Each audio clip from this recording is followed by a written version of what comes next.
भविष्य की आशा अध्याय 23। उन चरवाहों पर हाय जो मेरी चराई की भेड़ बकरियों को तितर बितर करते और उनका नाश करते हैं।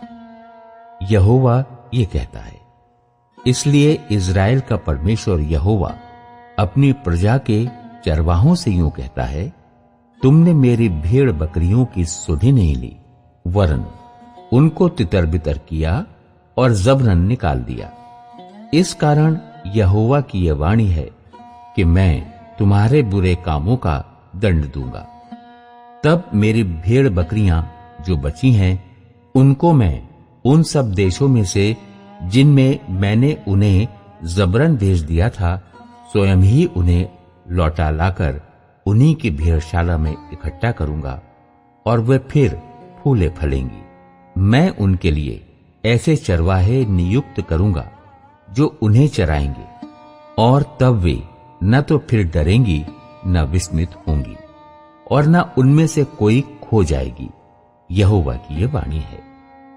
यहोवा की ये भी वाणी है, देख, ऐसे दिन आते हैं जब मैं दाऊद के कुल में एक धर्मी अंकुर उगाऊंगा, और वो राजा बनकर बुद्धि से राज्य करेगा और अपने देश में न्याय और धर्म से प्रभुता करेगा।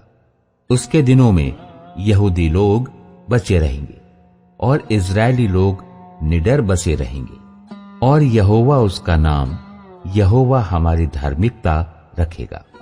इसलिए देख, यहोवा की ये वाणी है कि ऐसे दिन आएंगे जिनमें लोग फिर ना कहेंगे, यहोवा जो हम इज़राइलियों को मिस्र देश से छुड़ा ले आया, उसके जीवन की सौगंध।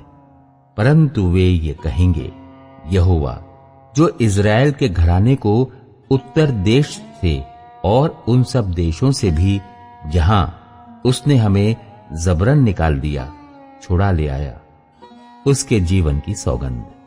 तब वे अपने ही देश में बसे रहेंगे। भविष्यद्वक्ताओं के विषय यिर्मयाह का संदेश। भविष्यद्वक्ताओं के विषय मेरा हृदय भीतर ही भीतर फटा जाता है, मेरी सब हड्डियां थरथराती हैं। यहोवा ने जो पवित्र वचन कहे हैं, उन्हें सुनकर मैं ऐसे मनुष्य के समान हो गया हूं जो दाख मधु के नशे में चूर हो गया है, क्योंकि यह देश व्याभिचारियों से भरा है। इस पर ऐसा शाप पड़ा है, ये विलाप कर रहा है।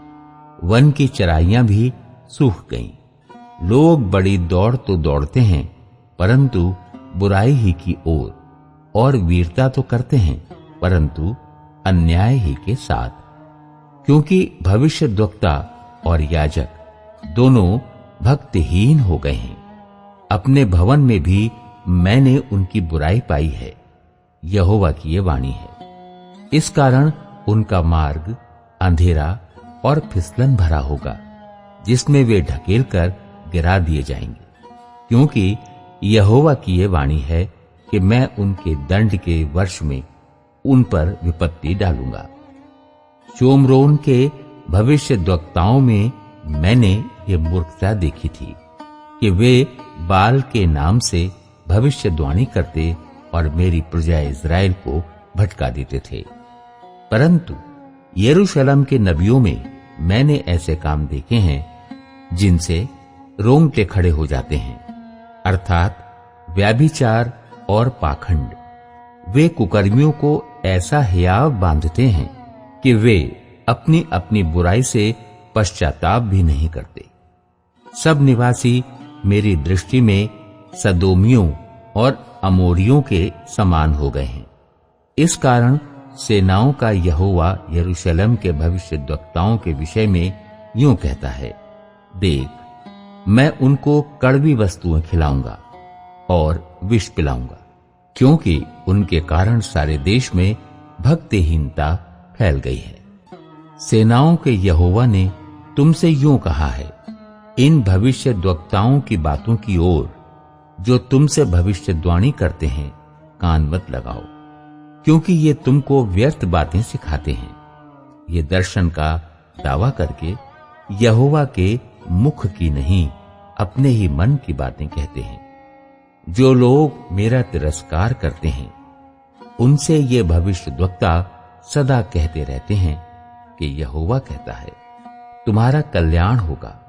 और जितने लोग अपने हठ पर ही चलते हैं उनसे ये कहते हैं, तुम पर कोई विपत्ति न पड़ेगी। भला कौन यहोवा की गुप्त सभा में खड़ा होकर उसका वचन सुनने और समझने पाया है, या किसने ध्यान देकर मेरा वचन सुना है? देखो, यहोवा की जलजलाहट का प्रचंड बवंडर और आंधी चलने लगी है, और उसका झोंका दुष्टों के सिर पर जोर से लगेगा। जब तक यहोवा अपना काम और अपनी युक्तियों को पूरी ना कर चुके, तब तक उसका क्रोध शांत न होगा।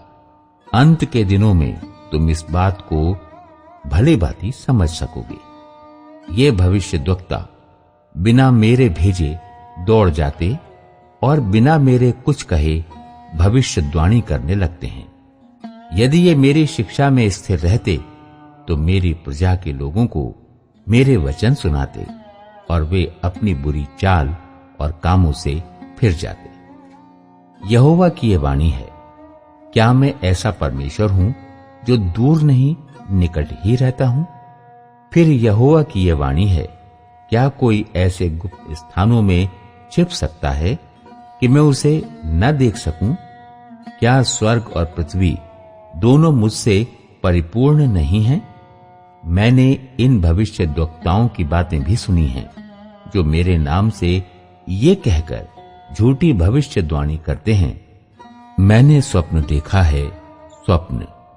जो भविष्यद्वक्ता झूठ मूठ भविष्यवाणी करते और अपने मन ही के छल के भविष्यद्वक्ता हैं, ये बात कब तक उनके मन में समाई रहेगी? जैसे मेरी प्रजा के लोगों के पुरखा मेरा नाम भूलकर बाल का नाम लेने लगे थे, वैसे ही अब ये भविष्यद्वक्ता उन्हें अपने अपने स्वप्न बता बताकर मेरा नाम भुलाना चाहते हैं। यदि किसी भविष्यद्वक्ता ने स्वप्न देखा हो तो वो उसे बताए, परंतु जिस किसी ने मेरा वचन सुना हो तो वो मेरा वचन सच्चाई से सुनाए। यहोवा की ये वाणी है, कहां भूसा और कहां गेहूं? यहोवा की ये भी वाणी है, क्या मेरा वचन आग सा नहीं है? फिर क्या वो ऐसा हथौड़ा नहीं जो पत्थर को फोड़ डाले? यहोवा की ये वाणी है, देखो, जो भविष्यद्वक्ता मेरे वचन दूसरों से चुरा चुरा कर बोलते हैं, मैं उनके विरुद्ध हूं। फिर यहोवा की ये भी वाणी है कि जो भविष्यद्वक्ता उसकी ये वाणी है, ऐसी झूठी वाणी कहकर अपनी अपनी जीभ हिलाते हैं, मैं उनके भी विरुद्ध हूं। यहोवा की ये भी वाणी है कि जो बिना मेरे भेजे या बिना मेरी आज्ञा पाए स्वप्न देखने का झूठा दावा करके भविष्यवाणी करते हैं और उसका वर्णन करके मेरी प्रजा को झूठे घमंड में आकर भरमाते हैं, उनके भी मैं विरुद्ध हूं और उनसे मेरी प्रजा के लोगों का कुछ लाभ न होगा। परमेश्वर का वचन। यदि जन साधारण में से कोई जन या कोई भविष्यद्वक्ता या याजक तुमसे पूछे, यहोवा ने ये क्या प्रभावशाली वचन कहा है, तो उससे कहना, क्या प्रभावशाली वचन? यहोवा की ये वाणी है, मैं तुमको त्याग दूंगा।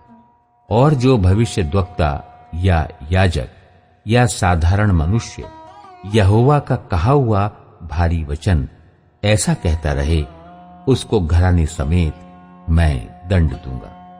तुम लोग एक दूसरे से और अपने अपने भाई से यूं पूछना, यहोवा ने क्या उत्तर दिया, या यहोवा ने क्या कहा है? यहोवा का कहा हुआ भारी वचन। इस प्रकार तुम भविष्य में न कहना, नहीं तो तुम्हारा ऐसा कहना ही दंड का कारण हो जाएगा। क्योंकि हमारा परमेश्वर सेनाओं का यहोवा जो जीवित परमेश्वर है, तुम लोगों ने उसके वचन बिगाड़ दिए हैं। तू भविष्यद्वक्ता से यूं पूछ, यहोवा ने तुझे क्या उत्तर दिया, या यहोवा ने क्या कहा है? यदि तुम यहोवा का कहा हुआ प्रभावशाली वचन इस प्रकार कहोगे तो यहोवा का ये वचन सुनो, मैंने तो तुम्हारे पास कहला भेजा है। भविष्य में ऐसा न कहना कि यहोवा का कहा हुआ प्रभावशाली वचन, परंतु तुम ये कहते ही रहते हो यहोवा का कहा हुआ प्रभावशाली वचन। इस कारण देखो, मैं तुमको बिल्कुल भूल जाऊंगा और तुमको इस नगर को, जिसे मैंने तुम्हारे पुरखाओं को और तुमको भी दिया है, त्याग कर अपने सामने से दूर कर दूंगा। और मैं ऐसा करूंगा कि तुम्हारी नाम धराई और अनादर सदा बना रहेगा और कभी भूला न जाएगा। अंजीर से भरे 2 टोकरे, अध्याय 24। जब बेबीलोन का राजा नबूकदनेस्सर यहोयाकीम के पुत्र यहूदा के राजा यकोन्याह को और यहूदा के हाकिमों और लोहारों और अन्य कारीगरों को बंदी बनाकर यरूशलेम से बेबीलोन को ले गया, तो उसके बाद यहोवा ने मुझको अपने मंदिर के सामने रखे हुए अंजीरों के 2 टोकरे दिखाए। एक टोकरे में तो पहले से पके अच्छे अच्छे अंजीर थे और दूसरे टोकरे में बहुत निकम्मे अंजीर थे, वरन वे ऐसे निकम्मे थे कि खाने के योग्य भी न थे। फिर यहोवा ने उससे पूछा, हे यिर्मयाह, तुझे क्या दिखाई पड़ता है? मैंने कहा, अंजीर। जो अंजीर अच्छे हैं वे तो बहुत ही अच्छे हैं, परंतु जो निकम्मे हैं वे बहुत ही निकम्मे हैं, वरन ऐसे निकम्मे हैं कि खाने के योग्य भी नहीं है।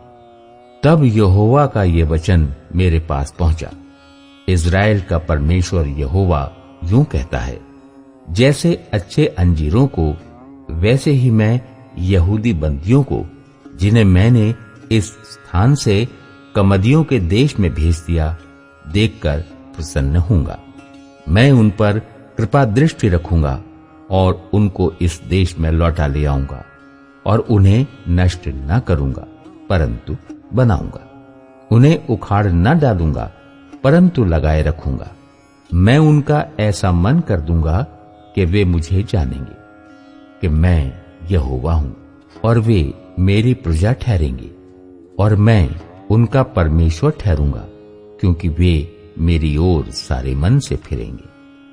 परंतु जैसे निकम्मे अंजीर निकम्मे होने के कारण खाए नहीं जाते, उसी प्रकार से मैं यहूदा के राजा सिदकिय्याह और उसके हाकिमों और बचे हुए यरूशलेमियों को, जो इस देश में और मिस्र में रह गए हैं, छोड़ दूंगा।